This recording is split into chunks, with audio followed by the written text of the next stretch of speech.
Une aide financière sera bientôt disponible pour les citoyens qui ont hébergé les réfugiés ukrainiens. Qui pourra en bénéficier? Quel sera le montant de cette aide? Et bien sûr, quelle démarche faudra-t-il accomplir pour l'obtenir? C'est tout de suite sur la chaîne Ukraine.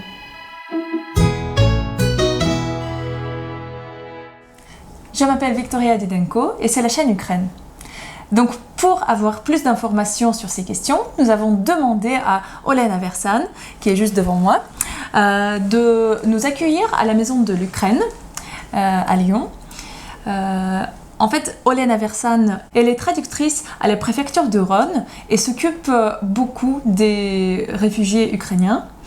Donc bonjour Olena. Bonjour. Donc comment tu as appris cette nouvelle par rapport à cette aide financière aux hébergeurs des Ukrainiens réfugiés? Cette nouvelle, j'ai appris justement pendant la conférence à l'ambassade de l'Ukraine à Paris, le 21 novembre. C'est le préfet coordinateur qui nous a appris cette nouvelle. Comment accéder dans cette démarche pour bénéficier de cette aide aux familles d'accueil. Donc vous avez déjà un site sur lequel vous trouverez les informations nécessaires. Le site s'appelle aps-public.fr et la page s'appelle Mesures exceptionnelles de soutien aux hébergeurs citoyens. Donc déjà, ce qu'il faut savoir, c'est que la période qui va être prise en charge est du 1er avril 2022 au 31 décembre 2022. Alors, est-ce que tu peux nous dire qui est concerné par cette mesure exceptionnelle ? Par cette mesure exceptionnelle, ceux qui sont concernés, c'est les familles d'accueil qui ont hébergé les citoyens ukrainiens pendant minimum 3 mois. Donc, à partir de cette période, ils ont droit de demander cette aide financière. Donc, ça soit la somme minimale de 450 €, c'est-à-dire que c'est 150 € par mois. Si la famille d'accueil continue à héberger les citoyens ukrainiens, donc elle peut faire cette demande à partir du 1er janvier 2023, puisqu'il continue encore à héberger les gens. Une fois que la famille ukrainienne est partie, elle n'est plus dans la famille d'accueil. À partir de ce moment-là, la famille d'accueil peut demander cette aide. D'accord. Donc encore une fois, il faut que les hébergeurs n'hébergent plus cette famille Tout pour à fait, demander cette aide. À partir de ce moment-là, on peut faire une demande justement sur site. D'accord. Est-ce qu'à ce moment-là, on peut déjà faire les démarches ou pas encore? À ce moment-là, on peut commencer à faire une démarche. La famille d'accueil, elle doit remplir une attestation. Elle doit remplir elle-même s'il s'agit d'une famille d'accueil spontanée, c'est-à-dire la famille qui n'est pas passée par une association mandatée par l'État. Donc, dans ces cas, la famille d'accueil, elle doit faire une démarche auprès de la mairie. Remplir l'attestation qui est cette attestation, elle peut trouver sur le site qu'on va vous donner. Une fois que la mairie accepte et qu'elle donne l'attestation pour la famille d'accueil, à partir de ce moment-là, on peut charger tous les papiers nécessaires sur la plateforme qui est présente sur ce site. D'accord.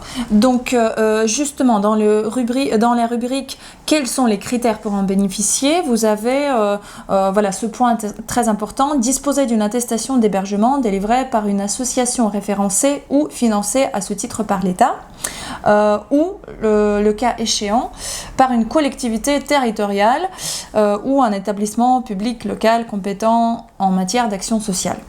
Voilà, donc il faut déjà préparer ce document pour après déposer votre demande quand ce sera le temps.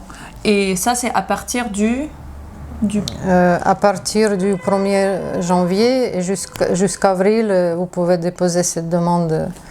Mais si, dans l'exemple, quand la famille d'accueil, elle n'accueille plus les gens chez soi, donc dans ces cas, elle peut déjà faire une démarche, elle peut commencer à faire une démarche de demander l'attestation et de charger tous les papiers nécessaires sur le site. Pour les familles qui continuent à héberger les gens chez eux, et même après, voilà, au mois de janvier 2023, est-ce qu'elles bénéficient de cette aide ou non? Comment ça se passe? Cette famille, elle continue à héberger les gens.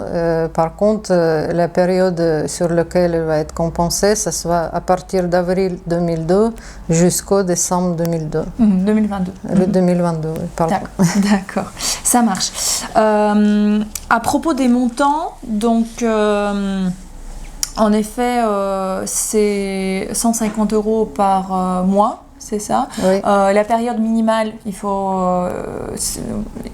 faut savoir que la période minimale, c'est 3 mois, c'est ça.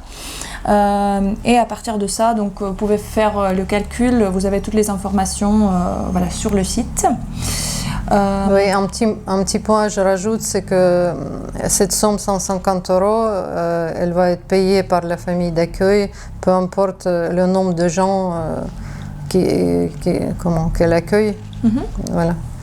Donc, si ça peut être une personne ou 3 personnes, ça sera la somme 150 €. D'accord. Et si jamais la famille d'accueil a un lien familial avec les réfugiés, donc si l'accueil est dans le cadre familial, comment ça se passe? C'est une bonne question. Justement, malheureusement aujourd'hui, j'ai pas de réponse à cette question parce que dans le cadre familial, je ne sais rien si ces familles-là qui accueillent les membres de famille, ils sont concernés pour cette aide de l'État. Ça, il nous reste à savoir encore, donc on va s'adresser vers les mairies peut-être pour avoir plus d'informations sur cette question. D'accord. Donc dans ce cas-là, on va encore une fois te demander de nous dire plus d'informations à propos de cette question. D'accord. Donc si j'ai bien compris, je vais essayer voilà, de redire. Si la famille d'accueil a hébergé voilà, les réfugiés ou un réfugié ukrainien avec l'aide d'une association, par exemple le Forum Réfugiés, ce qu'on a ici dans la région lyonnaise, c'est cette association qui doit délivrer l'attestation, c'est ça? Oui. Voilà, avec laquelle après la famille peut déposer la demande. Donc ça c'est un cas. Si jamais c'était pas cette association-là, où c'était voilà, l'accueil est un peu spontané, il faut aller plutôt à la mairie, c'est ça? C'est ça, oui. Voilà, donc demander cette attestation. Et pour tout ce qui est dans le cadre familial, on n'a pas encore beaucoup d'informations. Oui. Ça marche. Pour l'instant, nous n'avons pas d'autres informations à partager avec vous. Mais par contre, vous trouverez bien sûr dans le descriptif de cette vidéo le site, donc aps-public.fr. Le lien qui vous amènera sur l'article voilà, les mesures exceptionnelles de soutien aux hébergeurs citoyens. Merci beaucoup Olena pour cette conversation.